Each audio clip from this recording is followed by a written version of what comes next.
ایک دفعہ کا ذکر ہے کہ ایک گھنے جنگل میں ایک بوڑھی عورت اپنی 3 خوبصورت لڑکیوں کے ساتھ رہتی تھی۔ ان میں سب سے چھوٹی سب سے زیادہ حسین تھی۔ ان کا جھونپڑا درختوں میں اس طرح چھپا ہوا تھا کہ کوئی انسان ان کی خوبصورتی کو نہیں دیکھ سکتا تھا، سوائے دن کے وقت سورج، رات کے وقت چاند اور تاروں کی آنکھوں کے۔ بوڑھی عورت دن رات ان لڑکیوں سے سونے جیسے فلیکس کی کتائی کرواتی تھی۔ جیسے ہی ایک ٹکلا خالی ہوتا، فوراً دوسرا تھما دیا جاتا۔ اس طرح انہیں ذرا سی بھی راحت نصیب نہ تھی۔ جب کام مکمل ہوتا تو بوڑھی عورت وہ دھاگا ایک خفیہ کمرے میں بند کر دیتی۔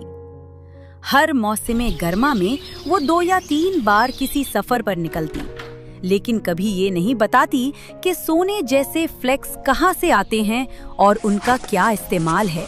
بچیوں، اپنی نظریں ادھر ادھر مت دوڑانا اور کسی مرد سے ہرگز بات نہ کرنا، ورنہ تمہارا دھاگا اپنی چمک کھو دے گا اور تم پر ہر طرح کی مصیبت آ جائے گی۔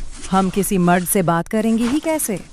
کیا واقعی ہمارے سونے جیسے دھاگے کی چمک جا سکتی ہے؟ بوڑھی عورت کے جانے کے تیسرے دن ایک شہزادہ شکار کے دوران جنگل میں گم ہو گیا۔ تھکا ہارا وہ ایک درخت کے نیچے لیٹ گیا اور سو گیا۔ جب شام ہوئی وہ اٹھا اور راستہ تلاش کرتے کرتے ایک تنگ راستے پر چل پڑا جو ایک جھونپڑے تک پہنچتا تھا۔ لڑکیاں جھونپڑے کے باہر بیٹھی تھی۔ بڑی بہنوں کو بوڑھی عورت کی نصیحت یاد آئی اور وہ ڈر گئیں۔ چلو چلو جلدی اندر چلو۔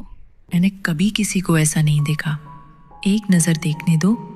شہزادہ قریب آیا، سلام کیا اور کہا، میں راستہ بھٹک گیا ہوں اور بہت بھوکا اور تھکا ہوں۔ آئیے کچھ کھا لیجئے۔ وہ دونوں باتوں میں ایسے محو ہوئے کہ وقت کا پتہ ہی نہ چلا۔ جب شہزادہ رخصت ہوا تو وعدہ کر گیا کہ وہ واپس آ کر اسے اپنے ساتھ محل لے جائے گا۔ لڑکی نے جب دوبارہ کتائی کی تو دیکھا کہ دھاگا اپنی چمک کھو چکا ہے۔ وہ گھبرا گئی، رونے لگی اور بوڑھی عورت کی نصیحت یاد آئی۔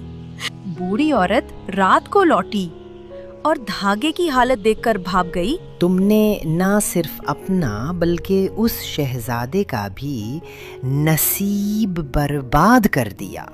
لڑکی نے ایک کوا دیکھا اور اس سے بات کی۔ عقل مند پرندے، میری مدد کرو، اسے جا کر بتاؤ کہ میرے ساتھ کیا ہوا ہے۔ کوا راضی ہو گیا، اڑ کر گیا اور شہزادے کو سب کچھ بتا دیا۔ شہزادے نے 9ویں رات آنے کا پیغام بھیجا اور کوا وہی رات واپس پہنچ گیا۔ 9ویں رات لڑکی چپکے سے باہر نکلی۔ شہزادہ آیا، اسے گھوڑے پر سوار کیا اور دونوں چل پڑے۔ لیکن بوڑھی عورت نے جادوئی گولا تیار کیا اور ہوا کے سپرد کر دیا۔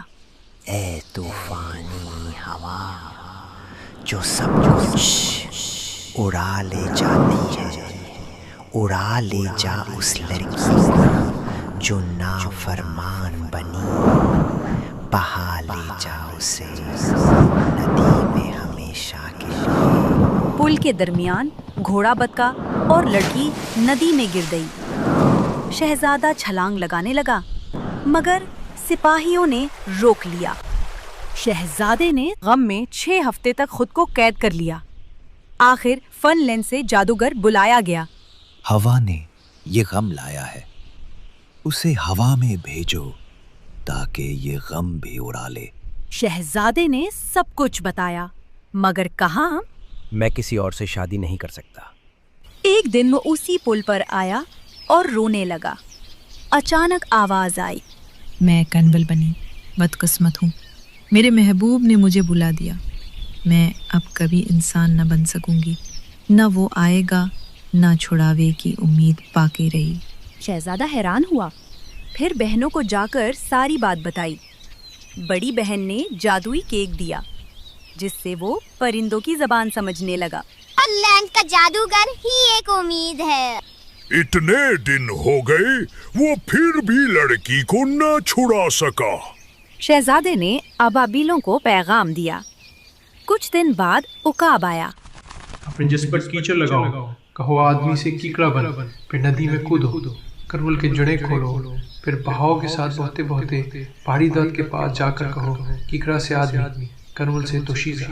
شہزادے نے ایسا ہی کیا اور دونوں اپنی اصل حالت میں آ گئے۔ محل واپسی پر جشن ہوا، شادی ہوئی، 6 ہفتے خوشی منائی گئی۔ کیا تم نے ان بہنوں کو بھلا دیا جو تمہاری مددگار تھیں؟ شہزادہ شرمندہ ہوا، جھونپڑے پر گیا۔ بہنوں نے زہریلا کیک تیار کیا، چڑیل نے کھایا اور مر گئی۔ 50 گاڑیوں کے برابر سونا ملا۔ جھونپڑا جلا دیا گیا اور تینوں بہنیں ہمیشہ کے لیے خوشحال زندگی گزارنے لگیں۔